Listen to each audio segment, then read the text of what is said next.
session today on accessibility.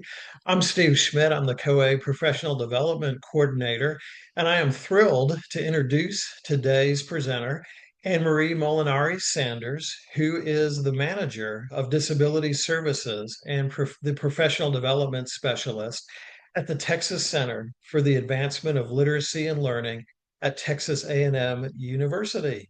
Anne-Marie, thank you so much for sharing your wisdom with us today as we prepare our presentations for the conference.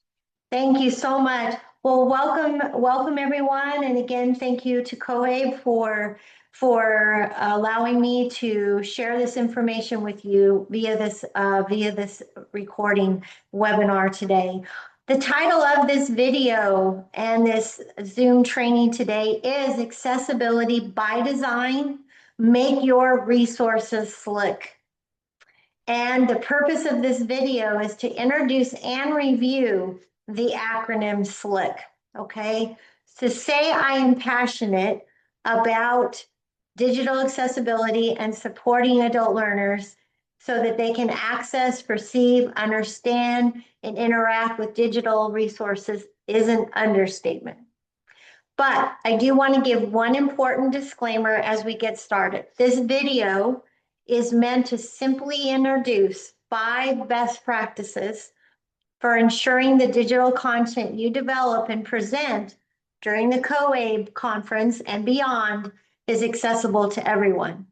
The topic of digital accessibility is a very granular and technical topic, so I encourage you to visit the references and resources sheet that accompanies this video to really dig in to learn about a topic I love so very much. So let's get started. All right, so accessible digital content is content that can be used and understood by a wide range of individuals, including those with disabilities and users of assistive technology. The way we format content can profoundly impact how people engage with and access information in the digital world. And we all know how much we live in the digital world, right? Both in our personal and our professional lives. Enter in the acronym SLIC. SLIC is a simple acronym to help you remember some of the accessible design principles, which can be applied to all types of digital content you may share during COABE. And it makes it accessible to everyone. Let me introduce each one of the letters in the acronym SLIC very quickly here. The S stands for structure and headings. The L stands for links. I stands for images. The C stands for color and contrast. And the K stands for keep it simple. Now, I don't want to forget to remind everyone about the importance of transcripts and captions for all audio and video. This is important because people who are deaf need transcripts in order to understand a podcast or an audio recording you may share. And people who are blind will need captions for any multimedia, such as a video. And it's encouraged to really have both captions and transcripts for an interactive video. And this is important for people with disabilities, but it also supports all of our learners, such as English language learners as well. So let's begin with S, structure and headings. Well-structured content in Word documents, PowerPoints, Google Docs, and slides allows more efficient scannability, navigation, and processing of information, especially when there's a lot of information on a PowerPoint slide or in a Word document. A best practice is to break down content into more manageable segments. And some examples of this would be to use headings and lists to organize information and minimize information overload. Now, when you create headings or lists or numbered lists, you can depend on the formatting toolbar that's available in Microsoft Office and also in Google if you're using the Google interface. Okay. Another thing to think about, because I think all of us, right, are going to be using PowerPoints or some version of slides in COABE, is to think about using something called preset slide layouts. And these are predetermined layouts on slides that provide specific placeholder areas to add content. And this is versus taking a bunch of blank slides and just adding text boxes. Because again, it goes back to structure and navigability and the ability to process information, especially when people are using a screen reader. Okay. And here on the slide, I've given you a couple of examples on the right-hand side, which I'm not going to read, but you can refer back to. So again, we want to remember structure, and we want to remember using those preset slide layouts. And this presentation you're seeing here is an example of that. All right, the next letter is L for links. And links refer to URLs that are going to take you to a website or a web page or a resource that's linked on a website. Okay. Now, whether you are writing an email, a blog post, a web page, or you're working on your PowerPoint, the links you include should always be clear, self-descriptive, and make sense out of context. And that last part is critical. Descriptive links improve scannability as they provide visual clues. For people who use assistive technology, descriptive links can accurately convey purpose of the link without additional information. And this way, it doesn't cause confusion. Okay. And the reason it can cause confusion is when we look at examples in our third check mark on our slide here. Avoid ambiguous link text such as click here, learn more, or read more. And I have to say that when I remediate documents, I see this quite a bit. So we want to stay away from those ambiguous links that don't say anything about where we're going. So here are some examples I would like to share with you. Instead of using an actual link, the long link in your PowerPoint or a Word document, you are going to name the actual URL as a descriptive link. So presenter resources. And this example here takes you right to the awesome COABE 2026 presenter resources. So I've named it and I know exactly where I'm going to go.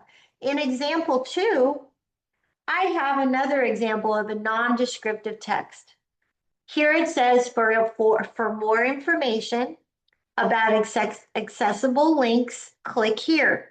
That doesn't tell me anything about where I'm going, so I want to fix it. I want to make it a descriptive link. So now I know that for more information, I can visit University of Washington links and buttons. And this is one of the resources that I'm going to provide you with this video. So now let's talk about I, which is images. And this one is also very important and is imperative for ensuring our digital content is accessible. Users who are unable to see images depend on alternative text, often abbreviated as alt text. What is alt text? Alt text is a short description of the image residing behind the scenes, right? So if I'm blind, I need to be able to see it. So its purpose is to communicate the content of an image to people who can't see it. And a person who is blind is going to be using an audible screen reader or a braille device to read that alt text. Alt text should be concise and meaningful, just enough text to communicate the idea without burdening the user with unnecessary detail. 1 or 2 sentences is usually fine. Sometimes 3 sentences. And I have to say, sometimes I do add that third sentence. Here's a good thing to remember. You want to answer the 5 whys when you write alt text. Who, what, when, where, and why. So the 5 whys: who, what, when, where, and why. Okay, now the other pearl of wisdom when you write alt text is not to include the words image of or photo of, because the screen reader already indicates that as an image. So they're going to hear it twice if you add it. In Microsoft Office, if you look at the resources, it will teach you how to add alt text if you're not familiar with that. All right, let's go on to another one that we sometimes don't think about. And that is the C in the acronym SLIC stands for color and contrast. Color contrast is the difference in brightness between 2 or more colors, such as foreground text and its background. So I want you to look at the left-hand side of the PowerPoint for a minute, and I want you to see that the background is that light gray or white color, off-white gray. And the foreground is the black font color, okay? Now, why is contrast so important? Or proper contrast, I should say.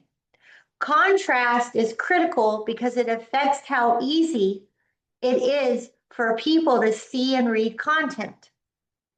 For example, a person with low vision requires sufficient contrast, and so do people with color blindness.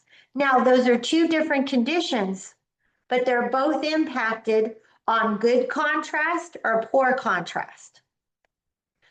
Now, recommendations: use high contrast color combinations. And a good rule of thumb is use darker colors on a lighter background. Okay. Avoid low contrast color combinations. Avoid using light colors in lighter backgrounds. And something I like to think of here is your pastels colors, your yellows on blues, your blues on greens. Also, another example is using a light gray text on a white black background. Everything kind of just fades away if you think about it. Okay. And then the other thing to remember is to avoid very high contrast.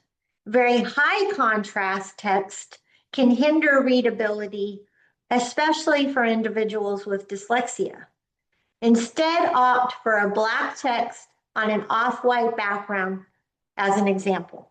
And I will say throughout this entire PowerPoint that I've made available to you, you're going to see that I've used that off-white gray background and the foreground of the black text. Okay. Now, your spell or your accessibility checker in Microsoft PowerPoint and also in Google, I think, but I'm not sure, will tell you if your contrast is not accurate and that you need to change it.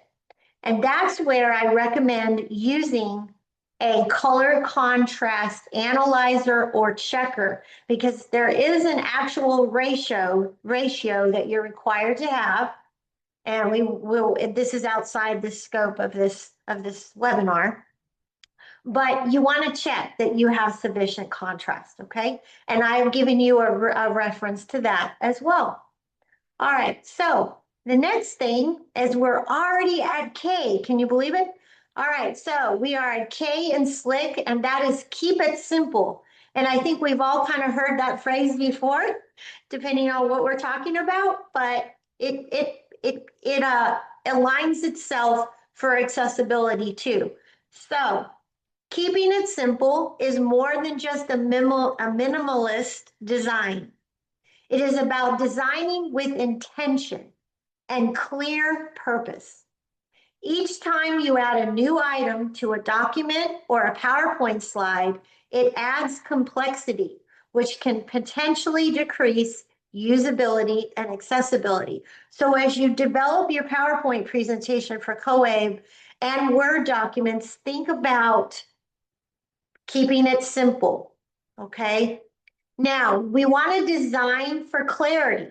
Use design elements like color and text size consistently and intentionally. And an example of that would be, are you using consistent text sizes throughout your PowerPoint? Not too small, not too big, keeping your fonts the same consistently throughout. You want to use simple, predictable layouts and tables. And if at all possible, create your tables and charts in Microsoft PowerPoint. You can do that using your insert tabs in your formatting ribbon. Instead of taking a complicated screenshot of a chart or a graph and putting it in your PowerPoint presentation, because remember, you're going to have alt text for that image. Okay. Now, the next thing is we want to also think about using simple language to write and develop the content for your audience. If you're speaking to a room full of AEL practitioners, use the language we speak and understand. So you want to write content for your audience. And I do, before we close out, I do want to go back here for a minute. And I want to remind everyone that when we're thinking about images, not all images require alt text. Only, or I should say, if the image is purely decorative and contains no informative content, they do not require alt text. Okay, I wanted to make that clarification. So let me come back and remember to keep it simple, as I said. Design with your users in mind. That's what you want to keep in mind. You want to think about your structure. You want to think about sufficient spacing to visually help differentiate content. If you've got a lot of content on a PowerPoint slide, you may want to add another PowerPoint slide. And remember, using plain language, the language that suits and aligns with your audience. And so I want to wrap up and say thank you so much for joining me and watching this video. And remember the acronym SLICK: structure and headings, links, images, color and contrast, and keep it simple. There will be a references and resources sheet available with this webinar, and there's good stuff in there. So I hope you check out every single reference. And if you need more information, please reach out to me. I provided you my email, and I want to thank you for being a phenomenal presenter at COABE 2026. And I want to thank Steve and everyone at COABE for allowing me the chance to provide this webinar for you. Thank you, everybody.